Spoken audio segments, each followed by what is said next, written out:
မင်္ဂလာပါမြန်မာတွေကကြိုဆိုပါတယ်ကလေးကိုအိမ်မှာပဲမြန်မာစာကိုဘယ်လိုသင်ပေးကြမလဲ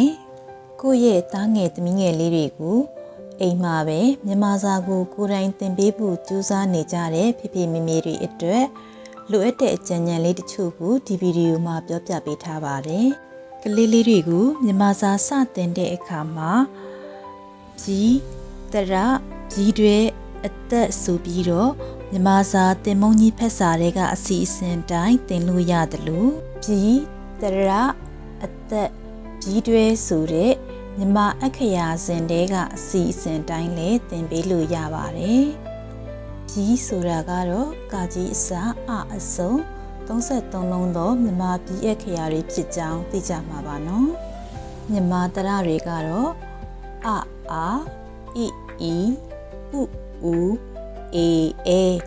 အောအားတို့ဖြစ်ကြပါတယ်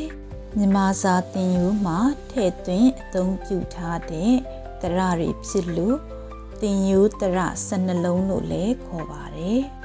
တရတွေကိုသင်ကြားတဲ့အခါအာအီဥစသဖြင့်တရအတန်ပွားတွေနဲ့သင်ကြားလေ့ရှိကြပါတယ်ကြီးတွဲဆိုတာကတော့ရပင်ရရစ်ဝဆွဲဟာထူဒီလေးမျိုးကိုခေါ်ခြင်းဖြစ်ပါတယ်ကြီးတွဲတွေအကြောင်းကတော့မြန်မာနယ် YouTube Channel မှာတင်ခဲ့ပြီးသားဖြစ်လို့သိချင်တယ်ဆိုရင်အဲ့ဒီဗီဒီယိုလေးကိုရှာကြည့်နိုင်ပါတယ်နော်မြန်မာအသက်တွေကတော့ကသက်ငါသက်စသက်ညာကလေးသက်ညသက်တသက်နသက်ပသက်မသက်ရပ်လက်သက်ဆိုပြီးတော့အသက်10ပါးရှိပါတယ်ဒီမြန်မာစာအခြေခံတွေကိုဘယ်လိုသင်ကြမလဲမြန်မာစာစတင်တဲ့အခါစလုံးပေါင်းနီးနဲ့အတန်းထွက်နီးဒီနီးနှစ်ခုတည်းကကြာရနီးကိုအသုံးပြုနိုင်ပါတယ်စလုံးပေါင်းနီးဆိုတာဘယ်လိုလဲလို့မေးရင်တော့ဥပမာကောဆိုတဲ့စလုံးလေးကိုဖတ်တဲ့အခါတဝေထူကာကြီးရေးချရှေထူကောလို့ဖတ်လိုက်တာဟာစလုံးပေါင်းနီးပါပဲအတန်ထွက်နီးကတော့ပြီးတန်နဲ့တရတန်ကိုတခါတည်းပေါင်းပြီးတော့အတန်ထွက်ဖတ်လိုက်တဲ့နီးပါဥပမာကောဆိုတဲ့စလုံးကိုအတန်ထွက်နီးနဲ့ဖတ်မယ်ဆိုရင်တော့ကောလို့ဖတ်ရပါတယ်ဒီနီးနှစ်ခုစလုံးမှာအာတာချက်အာနေချက်ကိုစီရှိကြပါတယ်စလုံးပေါင်းနည်းရဲ့အာတာချက်ကတော့စလုံးပေါင်းအဆင့်တိုင်းမှာပါဝင်တဲ့သင်္ကေတတွေရဲ့အခေါ်အဝေါ်တွေကိုပို့ပြီးတော့မှတ်မိလွယ်စေပါတယ်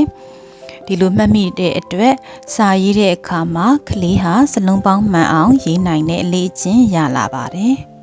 အာနေချက်အနေနဲ့ကတော့စလုံးပေါင်းသင်္ကေတ3-4ခုပါတယ်စလုံးတွေကိုဖတ်ရတဲ့အခါတချို့ကလေးတွေအတွက်အနည်းငယ်ရှုပ်ထွေးမှုရှိနိုင်ပါတယ်ဥပမာဒီစလုံးကိုဖတ်တဲ့အခါထာစင်တူလုံးကြီးတင်တချောင်းငင်ငါသက်ထိုင်လို့ဖတ်ရမှာဖြစ်ပေမဲ့တချို့ကလေးတွေအတွက်ကြတော့ထာစင်တူပြီးရင်လုံးကြီးတင်ကအရင်ဆိုရမှာလားတချောင်းငင်ကအရင်ဆိုရမှာလားဆိုတာကိုရှုပ်ထွေးပြီးတော့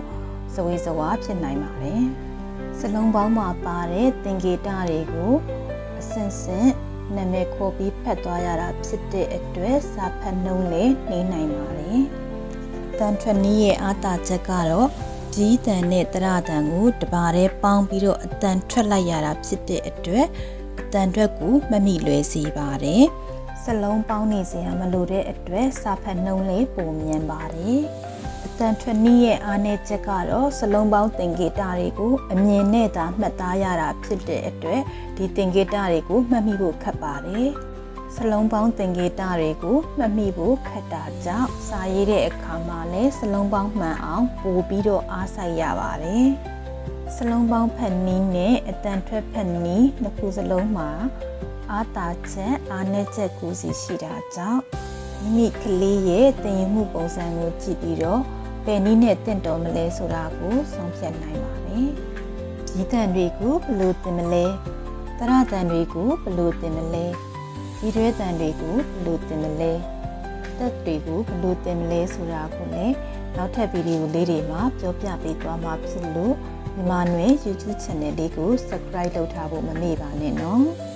အဆုံးထိကြည့်ရှုပေးလို့ကျေးဇူးတင်ပါတယ်နောက်ဗီဒီယိုလေးတွေမှာပြန်ဆုံကြမယ်နော်